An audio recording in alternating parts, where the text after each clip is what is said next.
gbogbo wa pátá ẹnìkan yóò sí nínú wa nínú ilé mẹ́fẹ̀ẹ̀fà ẹnìyẹn sì jẹ́ pé Ọlọ́run láfikún àwọn márùn àwọn ilé yẹn ò tí ì yan kándídéètì wọn tó yẹ kí wọ́n yàn padà a sì ti kọ lẹ́tà sí wọn wọ́n sì ní wọ́n ń bọ̀ so gbogbo ilé yẹn ni council of imam l'Ógbómọ̀ṣọ́ tí gbogbo wa sì ń bẹ lẹ́yìn Dr. Tolha Yunus èyàn ọ̀kan ẹlẹ́ẹ̀kejì ó láwọn kan tí wọ́n ń kún wa tí àwọn kan jẹ́ àwọn tí bàbá wa imam tí wọ́n fi joyè tí wọ́n ń bẹ nínú wa nínú wọn Mufti al-Ham tó jẹ́ títí Ògbómọ̀ṣọ́ tí bàbá wa imam yìí náà wọ́n yàn wọ́n bẹ nínú wa àwọn bàbá wa tí wọ́n dákọ lẹ́ẹ̀kan báwọn jọ lọ sọ́dọ̀ bàbá kábíyèsí àwọn náà bẹ nínú wa àdúṣọ bákan náà kanzul ulama àti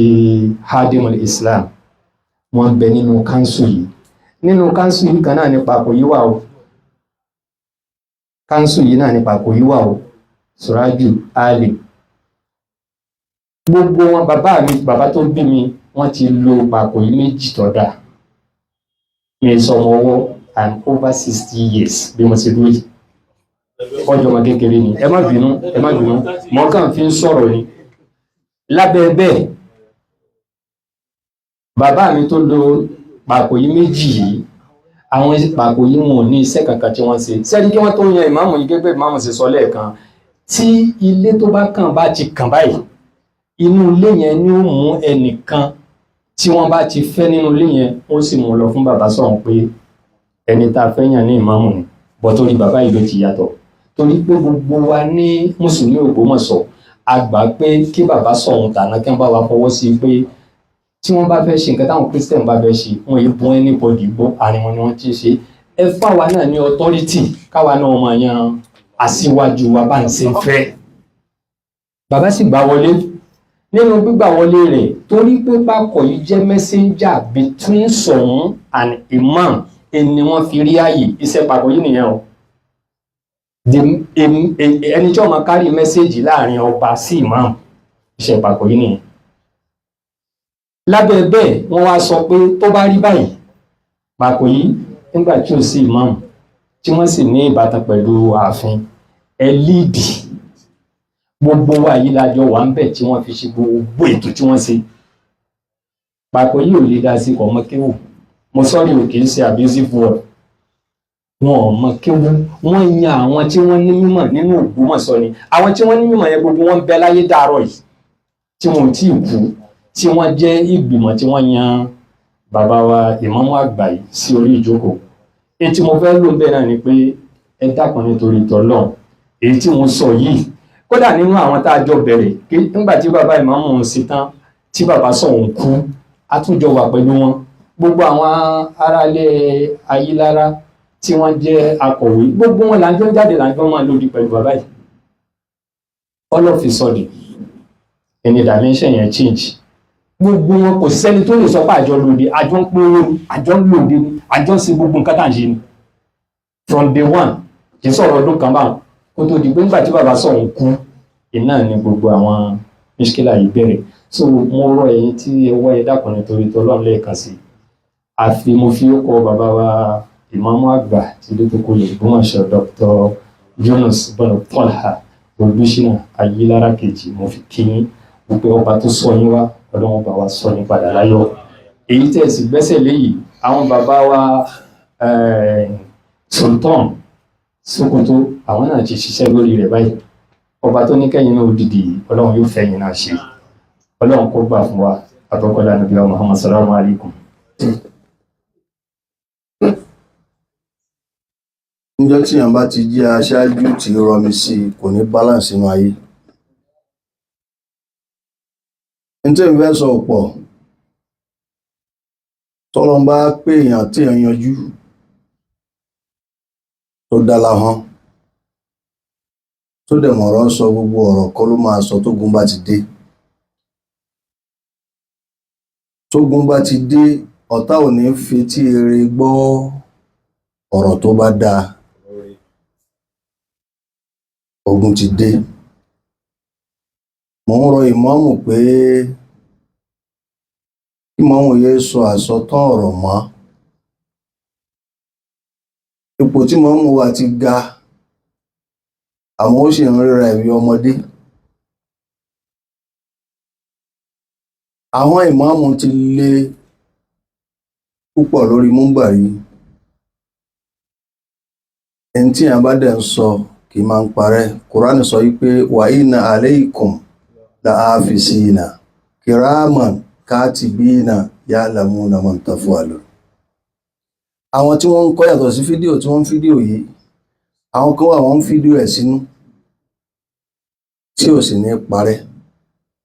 Ẹni tí mo kàn fẹ́ sọ fún bàbá ìmáàmù tí mo fẹ́ gba ìmáàmù nímọ̀ràn ni wípé nínú àwọn tí ẹ kọrin ìmíìkì òun ni ṣùgbẹ́ṣùgbẹ́ lórí múmbàrí. Bí èèyàn bá jẹ́ ọ̀tá èèyàn kò gbọ́dọ̀ fi wọ́n sí gbogbo èèyàn torí aṣáájú èèyàn bí bàbá kábíyèsí jẹ́ aṣáájú lẹ́yìn náà ṣáyé aṣáájú mùsùlùmí. Nínú ẹlẹ́ẹ̀kejì, ẹ ṣe útúbà bíi 7. Kò sí tí ẹ máa ṣe ń bẹ̀ ju ẹ máa fi bẹ bàbá wa kábíyèsí lọ. Útúbà 7 ẹ ṣe léraléra. Níparí útúbà yín ẹ ó máa fi render apology sí bàbá kábíyèsí. Torí bàbá kábíyèsí yẹn Olúwa ní kí wọ́n ní sùúrù púpọ̀. Àmọ́ Olúwa ní kí wọ́n fẹ́ràn yín púpọ̀. Ìdí nìyí, nígbà tí wọ́n sọ̀rọ̀ ó ní mo pe Isiaka ó nìyẹn kódà kó sọ pé ó rújú wọn ò lè yọ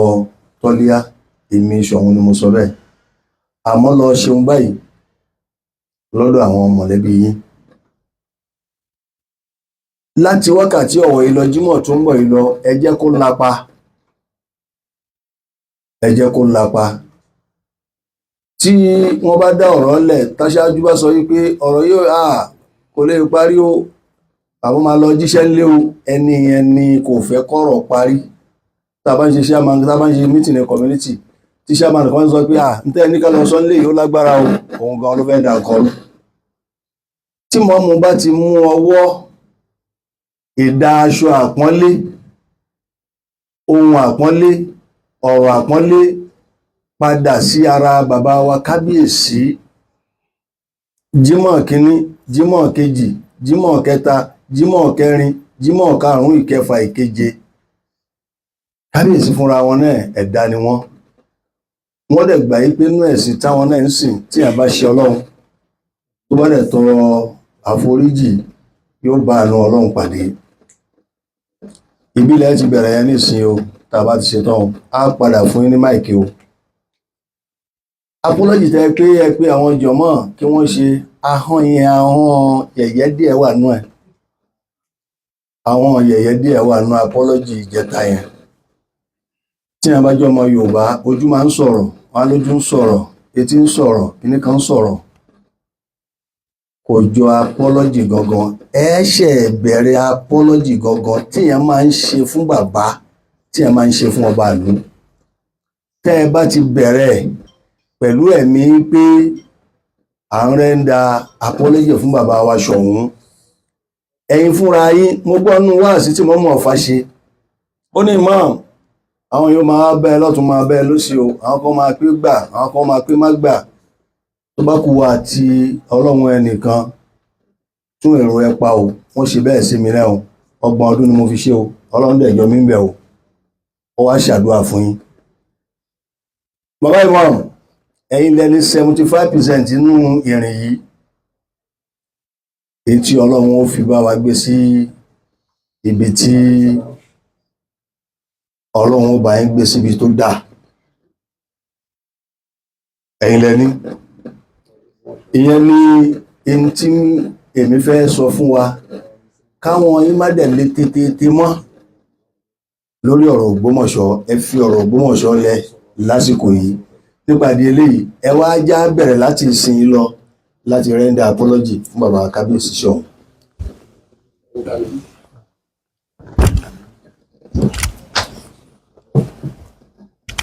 adúpẹ́ lọ́dọ̀ ọ̀nà bàbá sàlátà àlùwà Muhammad ó kí gbogbo ẹ̀yin bàbá wa lẹ́ẹ̀kan sí bàbá wa ọba Gandhi Afọlábí Ọláoyè Òròmọdẹ̀dẹ̀ kẹta Ṣọ̀ún tilẹ̀ Ògbómọ̀ṣọ́